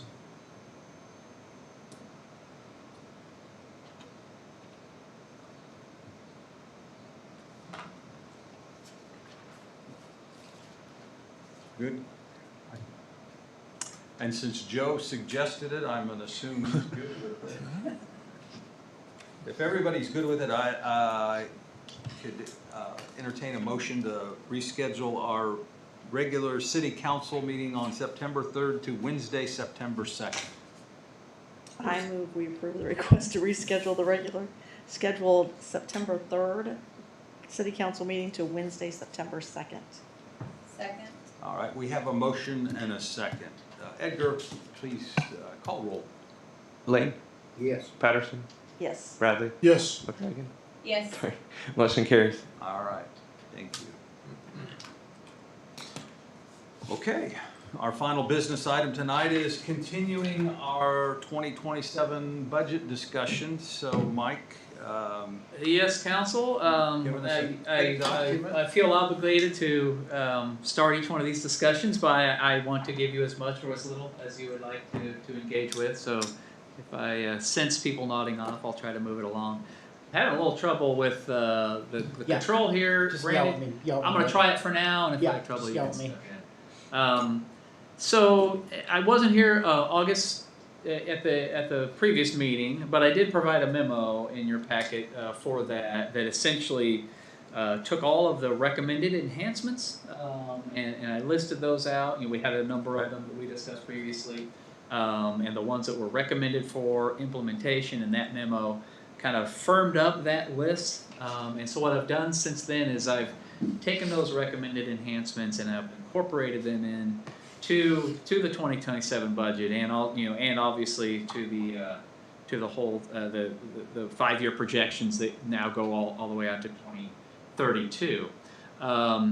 Where we're headed is on the calendar, Exhibit A to the staff report there shows the calendar for this year for the budget adoption. I think this is the same as last year. We have to have the full budget adopted and to the county by October 1st.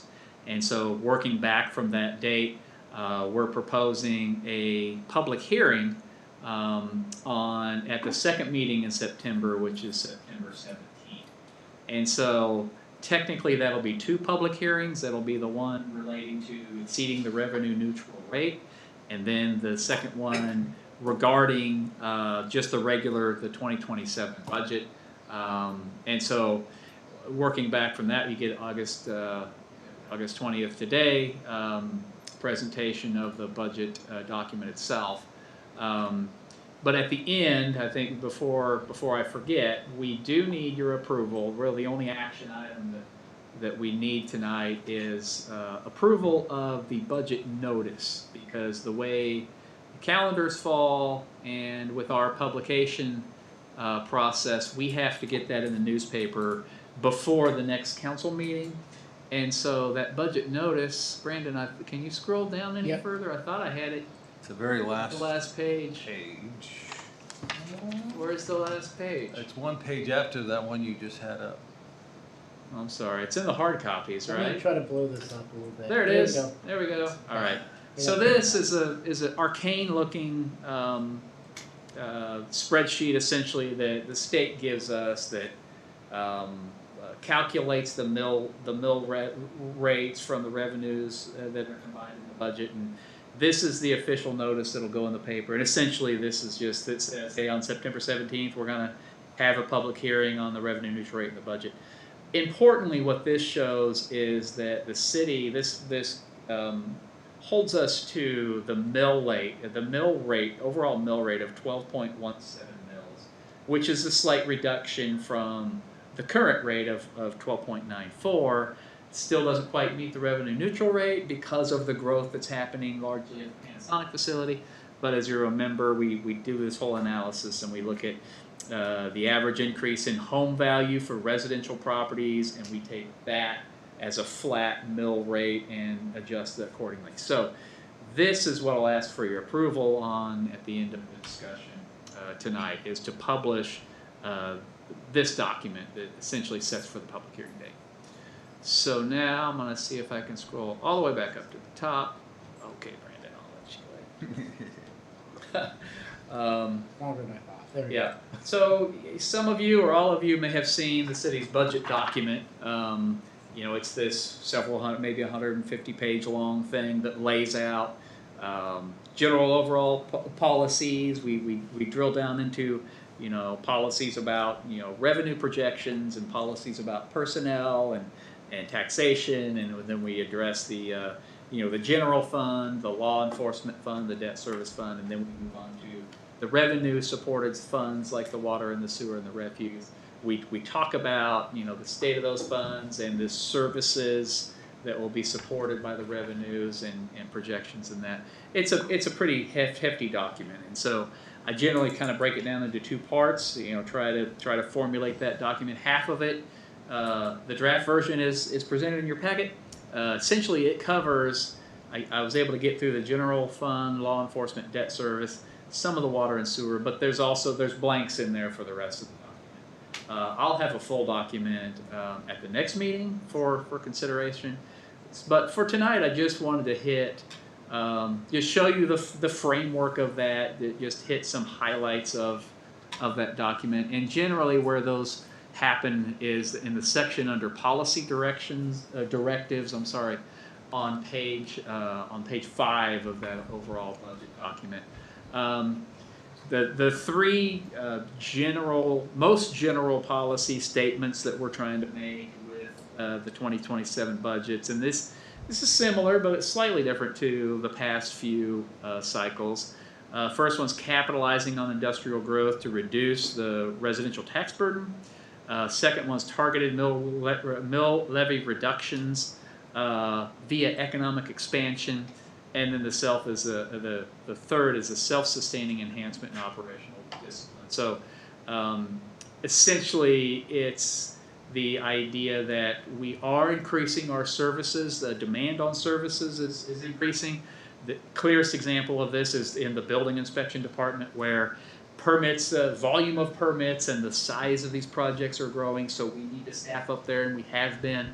A good example is we do have in the budget the health code compliance officer position is in the budget. There's an offsetting revenue that fully offsets that, so essentially it's a kind of a net zero impact in terms of the budget. But that's a good example of big stuff happening. Demands on services are increasing, so our service is reacting to that. Making sure that those decisions are sustainable long term, that they're not just a reaction to current, projects or building permits that might be coming in the next 6 months, but they're sustainable long term. And a big part of that is this 5-year projections that we do. And, I always look at it from a 5-year perspective. Fund balances right now, we have this fund balance policy, just looking at the general fund, that we need to make sure at the end of each year that we were maintaining at least 30% of the operational cost in that given year. We have to have at least that amount of buffer at the end of the year from a planning and budgeting perspective, because what ifs that could happen. That's pretty common policy among cities of our size to have that 30% level. And so when we look out long term, so the last several years we've had these revenues that have come in that are kind of one-time hits. We've had $1 million excise tax that just came in from the Beal project. That's a one-time thing. That's a big project. We're not counting on $1 million every year from now on. So our fund balances right now are many times over that 30% level, and we could make the bond buyers and the financial advisors feel real good and just maintain that forever. But if we do that, then you're collecting taxes you're not spending, and so from a policy perspective, we need to be looking to mitigate those and reduce those balances back to a reasonable level. And that's what our 5-year fund projections kind of do for us. And I'm sorry, I'm going to go back up. Brandon might need some help. Go back up to the second page of the staff memo. Yeah, just that. That's what these do. So this chart shows the big blue bars are the fund balances in the general fund at the end of, I think we went back to 23 and out to 32. The yellow bar there is what we project our fund balance to be at the end of this year. And the orange bar down there, the orange bar is in dollars, and it represents 30% of the operating revenue for this year.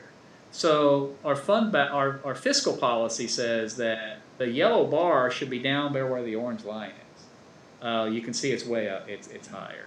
So what these projections do is it shows a reduction of the fund balance over the next 5 years, so that by the out years, 2031 and 32, you can see that the blue bars are equal with that orange line, and that's where the 30% is. The crystal ball gets foggier every year.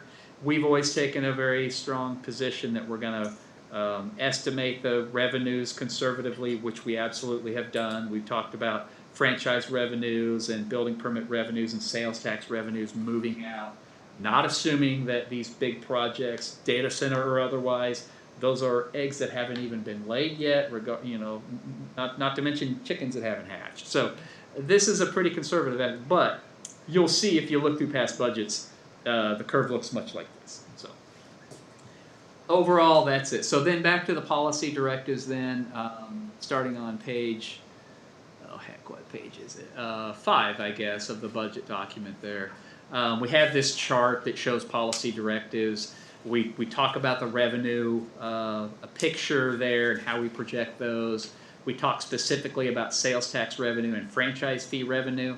These franchise fees are, started to become a big deal when Panasonic said, hey, we're going to use a whole bunch of power and your franchise fee revenues are going to go up. The initial estimates were that we would get about $4 million annually from Panasonic when they're at full production. Currently, they're at about half production, and even within the 5-year projection period, we're still under $3 million conservative projections from that. So we still remain conservative. We talk here about the capital improvements plan that we just approved this year. So it's a nice piece. We're able to just take that and just plug it straight into not only the CIP, but the debt service fund, importantly the debt service fund. Talk about assessed valuations in here and how we come to our revenue, the DeSoto specific revenue neutral rate. Brandon, if you help me scroll down just to the bottom of that page, thank you, that's good. We talk about here about that 2.17 mils and how for the average homeowner in DeSoto, your city tax is going to be the same in dollars that it was last year in city tax. And we also talked about how it's difficult for us to meet the official statutory definition of the revenue neutral rate because Panasonic is increasing in value and we collect those taxes, but it's TIF, so those taxes go back to the developer and we can't use them. So we talk about that in there. I won't belabor that. Quick question. Yes. Have we explored anything about getting with our state representatives to have that fixed so that the TIF money doesn't count against our R&R? Yeah, we're going hand in hand with the school district because the school district they have a worse problem because their state funding formula incorporates some of that as well. So yeah, we're kind of taking that. I don't know if it'll go anywhere, but yeah, it's a good point to make. I'm having conversations with Representative Turk, actually all through the last couple of weeks kind of over this, and we're going to sit down and meet and go through our budget and try and bring him up to date on the effects that this large valuation TIF has on revenue neutral and why it's not going to be attainable. Yeah, if there could be some statutory mechanism where we could calculate that in, Yeah. Maybe. I think we're doing a pretty good job managing it. No, I agree. It just still, it's weird to see, people don't understand. The messaging is right. almost impossible. Yes, right. Yeah, the That's for messaging sure. is impossible. I did want to talk a little bit now about staffing. So we have a couple of new positions that are included in the 2027 budget. So we do have the one FTE for the environmental compliance officer that we talked about. We also have one FTE, full-time equivalent, a new employee for parks maintenance in the Parks Department. This isn't actually an employee, but number 3 there is that fire prevention officer, the shared position with Northwest Consolidated. You'll remember that we have elected, the initial proposal was it's going to cost about $100,000 a year. We're going to split that with the fire district. We decided for 2027 that we would fund that position entirely to help with their mill impact. But then in 2028, it would go to a 50-50, so that's the plan for the fire prevention officer. I've listed the water department, really, it's kind of for my own benefit. There's 11 positions in the water department. They're not currently all filled right now. We're not adding another one for 2027, but just kind of restating what those positions are and that we will be filling those as the year goes on. No new positions in the water department. Sewer department, we are adding one sewer plant operator to that in 2027. So those, I think, are the main things I wanted to just touch on briefly. Did talk about, again, the sewer fund projections and water fund projections. They suggest needing minimal, I would say, inflationary rate increases for both of those, just a 1 or 2% just to keep up with inflation. But as we always do each year, we look at those. In the last several years, we've seen we've not seen a need to implement those. I can't even remember the last time we raised water sewer rates. It's been a while. I should know that. But the story here is that we're starting to see the increased usage from Panasonic and the increased revenue from Panasonic. And that does wonders for your 5-year projections. If you'll see the 5-year projections there, rather than the general funds is high and going down, the water and sewer funds are low and they're going up. Having that big user on the system that has a lot of demand when they've just got done paying for all the capital improvements needed to supply that demand without any cost to us is a fantastic thing. So we're starting to see the benefits of that. Keeping an eye on those closely as this year ends, that the revenue that we have projected for them looks like we're going to be on target for this year and next year. So we feel pretty more and more confident each month as those numbers come in. The debt service fund, important to point out here, talked about incorporating the CIP into all of our budgeting. Now, I don't have the CIP fund in this draft version yet. We'll have it next week or the next meeting, but the debt service fund does show the results of the CIP. And if you'll remember, we've got $8.5 million in bond funding contemplated to fund the projects that are in the CIP. And the first one happens in 2027. So there's a $4 million bond issue included in the debt service fund that accounts for that. And also, obviously, in the projections for 28 and 30, we're showing additional a $3 and then a $1.5 million fund for that. Also, in the policy directives section, I've listed out these 27 budget enhancements. I won't go through all those again, but those are listed for just. I kind of consider this sort of the executive summary of the budget itself. And so then we start to into the section where we're showing the 5-year financial forecast. I've indicated or shown those in this document. I don't plan to really go through the rest of this document, but other than just structurally, there's a section on the general fund revenue before we really get into the expense side, which in the general fund breaks it out and all the departments, so the admin department, communications, the streets, and all the other departments.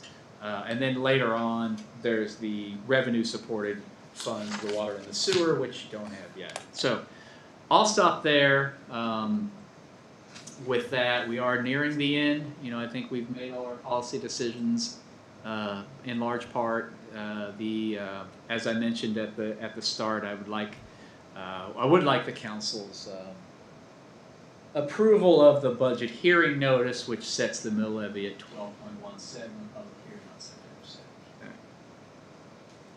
I would just comment that the mill reduction is pretty significant. It's more than, even though it's less than a mill, it is still, I think our assessed valuation average rise was about 5.9%, and I think this represents about a 6.5% reduction in our mill rate. So I do feel pretty confident that most of our existing homeowners are going to see a pretty flat city tax bill year over year, and I think that's significant that we've been able to maintain that for the last couple of years after our initial 2 years. I guess that's our second year after our initial reduction. Yeah, 3 years ago we cut it by about a third. Right. Yeah.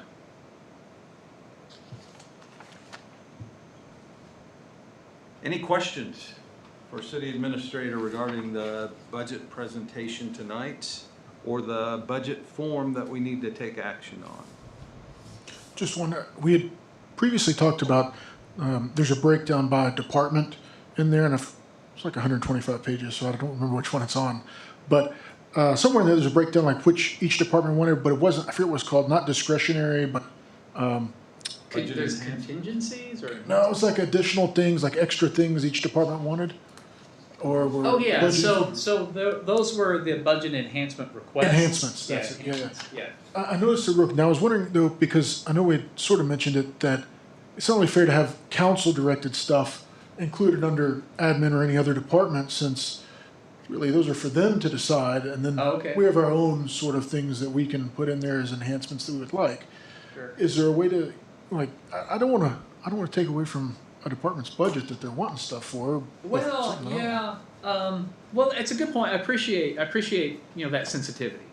If the council directs, let's say, we want to add, we want a program to replace all the stop signs in town, and we're gonna allocate $50,000 to that. Flashing school crossing signs. A flashing school crossing sign. I don't think any department head's gonna be opposed to having an additional budget within their department. I think it makes sense to put it in the department it kind of qualifies for. But I appreciate the sentiment that I don't think we'd be taking from, you know, unless the council says, we got too much in road maintenance, I'm gonna put a little sign program in here. Fair enough. Okay. We're all on the same No, page. that's all. Yeah. I just want to make sure we weren't affecting, Yeah, I you know, their appreciate, stuff. yeah, thanks for that sentiment. I appreciate the thought. Other thoughts or comments?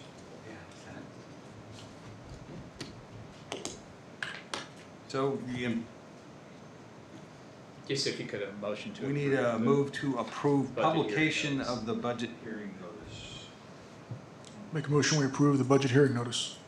Do we have a second? Second. All right, we have a motion and a second. Any discussion of the motion? Roll call, please. Patterson, Yes. Bradley, Yes. McCracken, Yes.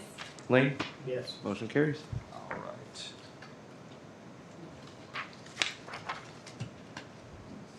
No executive session, so we will move on to advisory reports. City Administrator. Nothing this evening, Mayor, thank All you. right. City Attorney. Nothing for me. All right. City Engineer. Nothing tonight. Uh, I don't see planner, Assistant City Administrator.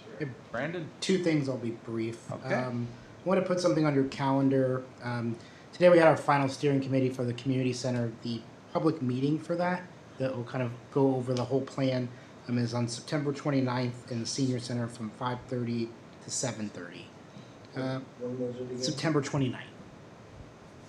Because I'll forget if I don't talk about it today. And then the other thing is, I think Mike had sent an email about it. We received a KDOT Transportation Alternative Grant to finish that stretch of trail from 87th to 91st Street on Sunflower Road. So we'll kind of get working on that. You'll see some consent agenda items on contracts and stuff. Outside of that, that's all I have. Time scale, time frame on that. I mean, much like the last one, they're probably like late next summer construction then? They were, so it's a 14-month bidding part before you go out to bid. Okay, so Ours- it's even later then. Yeah, ours is actually already designed. When we get a consultant on board, that's the first question I'm gonna ask is, since we've already designed and done most of the environmental, can we expedite it? Yeah. It's ultimately KDOT's discretion. And it's tied to like, Fiscal years. fiscal year Yeah. funding, so Yeah. I was just curious if the, That's my first question to KDOT when we sit down. Okay. So we'll see what we can do. all right, thank you. Yeah. Congratulations on the grant. Oh, thanks. Joe helped quite a bit on that, so Joe gets some Thank you. kudos too. All right, council comments. Danny, I'll start with you. Nothing tonight, Mayor, thank you. Lindsay? Zach mentioned it briefly, but I was just gonna mention an email that we received requesting a flashing school zone sign on 91st Street, and I just wanted to make sure that was in the works, because I think that's an important addition there. Joe's got that in the work plan. Okay. Now, I see you get to say something. Yeah, I mean, we typically don't budget that. We just bought the new flashing signs there for Lexington this year.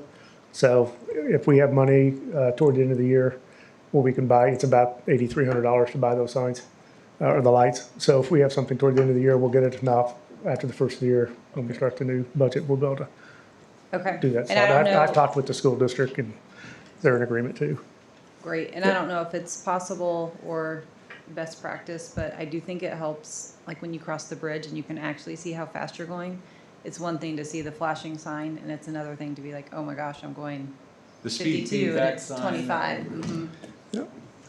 So that would be nice if ever possible. Oh, you mean in the school zone as well? Mhm. An additional speed feedback sign. Okay. Yeah, we can take a look at that too. Okay, that's just an easy road to get going on. Yeah. So you notice that happening to you a lot. Perhaps. Right. All right, thank you. Rhonda?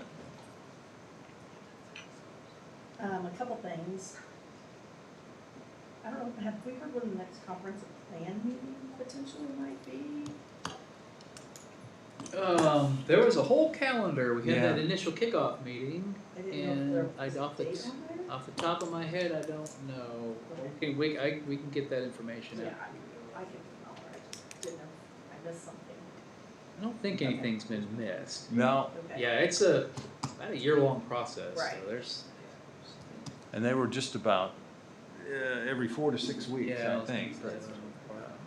Yeah. Um, Yeah, they're supposed to be sending out, like, I think calendar Yeah. invite or placeholders for that whole That's what I was year's thinking. worth of meetings, yeah. And then for the meeting Saturday, is there an agenda, not necessarily agenda, but topics? Yeah, I sent out an agenda So Saturday. does it have all the topics on It there? sure does, Okay. yeah, and it's got Sorry, links my to bad. materials. All right.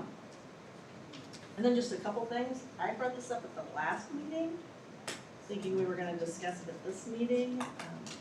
But I'm hoping that we will discuss these things next meeting about the, moving hyperscale data centers or data centers in general to M2 zoning, based on their large use of resources.